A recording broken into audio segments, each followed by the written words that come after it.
Assalamualaikum warahmatullahi wabarakatuh.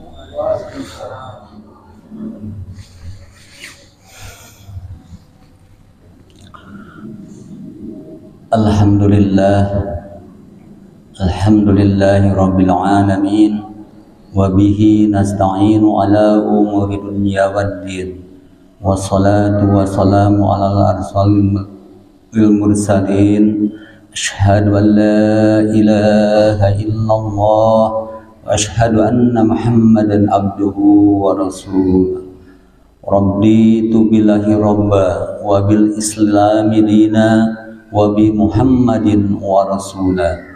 Faqala Allah ta'ala fil Qur'an karim, a'udzu billahi minasy syaithanir rajim. Am hasibal ladzina ayatraku ayyaqulu amanna wa hum la yuftanun wa laqad fatannal ladzina min qablihim fala ya'lamanna Allahu alladzina shadaqu wa la ya'lamannal kadhibin. Shadaqallahul azim. Hadirin sidang Jumat yang dimuliakan Allah Subhanahu wa taala.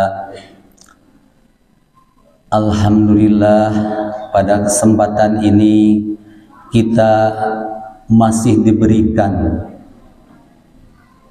keleluasaan dan kekuatan untuk melaksanakan sebagian ibadah, yaitu ibadah Jumat.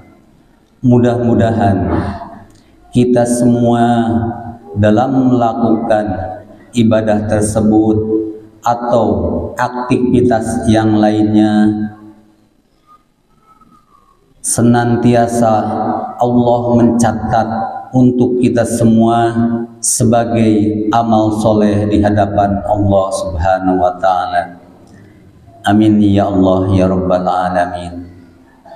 Salawat dan salam mudah-mudahan dilimpahkan kepada junjungan kita Nabi Muhammad sallallahu alaihi wasallam, kepada para keluarganya, kepada sahabatnya, kepada para tabi'in, tabi'ut tabi'in, dan mudah-mudahan kita selaku umatnya senantiasa istiqomah dalam melaksanakan perintahnya dan menjauhi larangannya. Hadirin rahimakumullah, sidang Jumat yang dimuliakan oleh Allah Subhanahu wa taala. Pada hakikatnya manusia ini adalah harus bersabar. Maka dalam keutamaan bersabar tersebut, sabar dalam agama Islam memiliki keutamaan manfaat yang besar, karena sabar adalah perilaku yang mulia, yang sangat besar untuk dilakukan oleh seluruh umat. Dengan bersabar, masalah akan menjadi ringan menghadapi. Jadi lebih bersabar, masalah kita hadapi bisa diselesaikan dengan lebih efektif. Dan sabar tersebut adalah sebagaimana akan menghilangkan penyakit hati.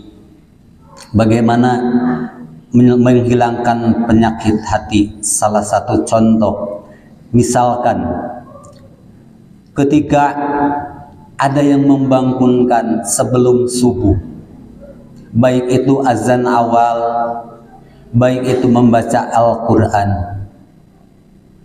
Ketika kita lagi enak-enaknya nyenyak tidur, maka dalam hati kita harus bersabar.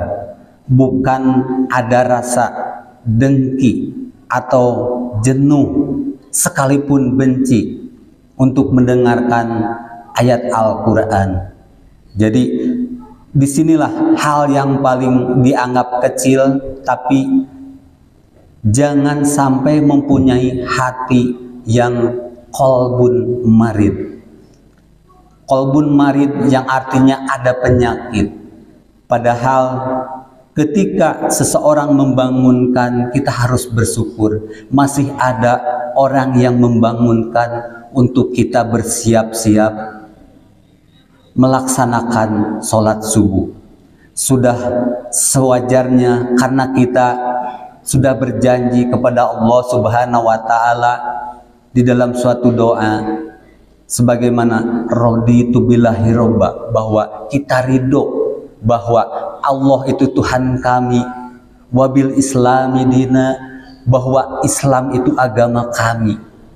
Tapi kenapa ketika baru saja ada yang membangunkan, hati kita membisikkan, kalau bahasa Sunda masih keneh tulu gandeng. Nah, itu salah satu adalah penyakit kita, penyakit hati tersebut. Nah, di sini kita perlu bersabar apapun masalahnya, baik itu keadaan sehat, baik itu keadaan sakit. Sehat, bersabar, jangan sampai kesehatan tersebut dipergunakan untuk yang tidak berguna. Sakit, bersabar, memohon ampun kepada Allah, karena sakit tersebut adalah merupakan dosa kita. Dan insya Allah ketika kita bersabar menjalani sakit tersebut, dosa-dosa kita terutama yang kecil akan berguguran. Hadirin rahimakumullah. Jadi kesabaran tersebut adalah merupakan suatu benteng untuk umat Islam. Tapi jangan lupa, ketika bersabar itu bukan berarti kita pasrah. Kita harus berikhtiar sebagaimana dalam Al-Quran, a'udzubillahi minasyaitonirrajim, wasta'inu bis-sabri was-shalah innallaha lakabiratun illa 'alal khashiyin. Mintalah pertolongan, kata Allah, mintalah pertolongan kepadaku dengan sabar dan sholat, dan sungguh sangat berat sabar tersebut kecuali untuk orang-orang yang khusyuk. Jadi betul sekali ketika sabar itu adalah sangat berat, tapi haruskah kita melupakan Rob kita, tidak menjadikan pertolongan sebagai kekuatan sabar tersebut? Karena dalam pertolongan itu kita harus melaksanakan perintah Allah, terutama sholat. Sholat dalam 5 waktu, sholat dalam sunnah-sunnah seperti qiyamul lail. Kita bersabar, begitu dingin, apalagi di Kamojang, mungkin sudah pada tahu semua, begitu berat untuk mengambil air wudhu tersebut. Orang lain ketika berselimut, kita bangun dengan penuh kesabaran. Insya Allah, apapun masalah kita, contoh, alhamdulillah, semua tahu, bahkan seluruh dunia Allah memberikan ujian terhadap penghuni bumi ini, dan umat, khususnya umat Islam, benar-benar bersabar menjalaninya, yaitu dengan pandemi. Itu sebagai pahala yang besar kalau kita dijalankan untuk bersabar, tidak lelah untuk beribadah, baik itu mencari nafkah, baik itu bersosial, semuanya penuh kesabaran. Hadirin rahimakumullah, hakikat bersabar adalah satu terapi penyakit, yaitu sabar adalah satu penyakit, terapi penyakit, supaya hati kita mempunyai qalbun salim, kalbu, hati yang bersih. Insya Allah ketika kita mempunyai hati yang bersih, siapapun atau apapun yang menerjang kepada diri kita akan selalu bersabar dan menerimanya dengan ikhlas. Ketika seorang mendapatkan musibah dalam menghadapi dengan ikhlas dan sabar, maka Allah akan menaikkan keimanannya. Jadi Ketika kita menjalankan kesabaran, maka Allah akan meninggikan keimanan atau meninggikan derajat kita. Tapi jangan lupa, ketika iman kita sudah kuat, ketika Allah mengangkat derajat kita, dalam surat Al-Ankabut ayat 2, A'udzubillahi minasyaitonirrajim, ahsiballadzina ayyaqraku ayyaqulu amanna wa hum la yuftanun. Apakah kalian mengira cukup mengatakan beriman padahal kalian belum diuji? Jadi seseorang muslim ketika imannya kuat, ketika Allah mengangkat derajatnya, maka cobaannya akan lebih tinggi lagi. Ketika lolos dari ujian tersebut, maka itulah yang disebutkan orang-orang yang mukhlis, orang-orang yang ikhlas, bahkan menjadi kekasih Allah, bahkan menjadi ada selalu dalam keridhaan Allah Subhanahu wa taala.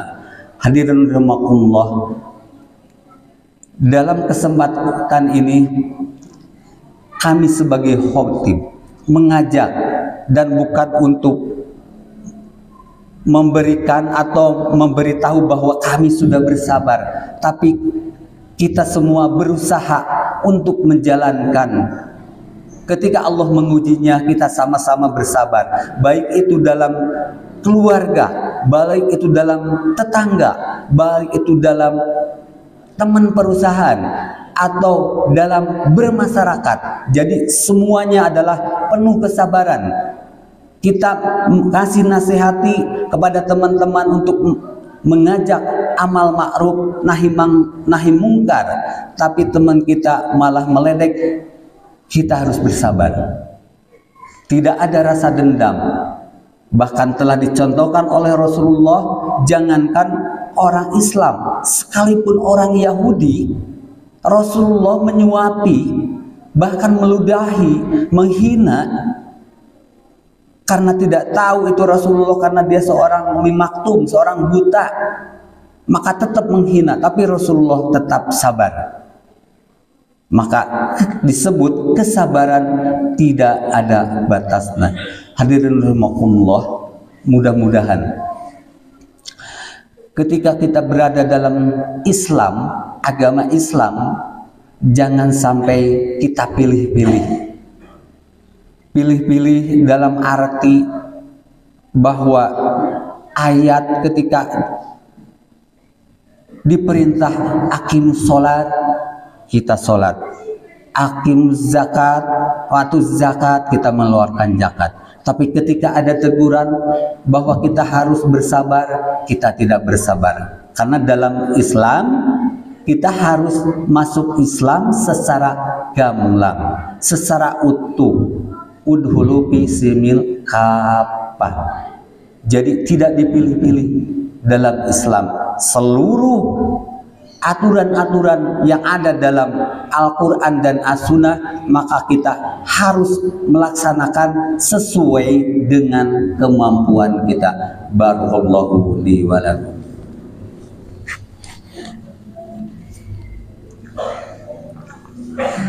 Walladzi arsala rasulahu bil huda wa dinil haqq liyudhhirahu 'ala dini kulli walau karihal musyrikun. Asyhadu an la ilaha illallah wa asyhadu anna Muhammadan abduhu wa rasuluh. Hadirin rahimakumullah, dalam kesempatan yang singkat ini, mudah-mudahan kita semua dalam menjalani kehidupan dunia yang fana ini dan akan kembali nanti ke kampung itu, ke kampung kita, yaitu kampung akhirat, kita benar-benar memanfaatkan sisa umur kita yang semuanya tidak tahu apakah khotib setelah turun dari mimbar, apakah esok, apakah lusa, semuanya tidak ada yang tahu. Jadi kami sebagai khotib tersebut menasihati diri kami sendiri agar senantiasa selalu bersabar dalam menjalankan perintah Allah, agar selalu bersabar dalam menjalankan setiap ujian atau musibah dari Allah Subhanahu wa taala. Hadirin rahimakumullah, mari kita berdoa kepada Allah Subhanahu wa taala agar kita semua diberi kesabaran dan kemudahan, agar keluarga kita bisa menjalankan seiring dengan Al-Quran dan As-Sunnah. Rabbana la tuzigh qulubana ba'da idh hadaitana wa hab lana min ladunka rahmah. Rabbana inna nas'aluka salamatan fid din wa dunya wal akhiratu wa afiatan fil ilmi wa barakatan fil rizqi wa taubatan qabla maut wa najata minan nar wa afa indal hisab. Allahumma azirni minan nar, Allahumma azirni minan nar. Rabbi habli minas solihin, Rabbi habli minas solihin. Rabbana atina fid dunya hasanah wa fil akhirati hasanah wa qina adzabannar. Subhanaka rabbika rabbil izzati amma yasifun wa salamun alal mursalin walhamdulillahi rabbil alamin. Wassalamualaikum warahmatullahi wabarakatuh.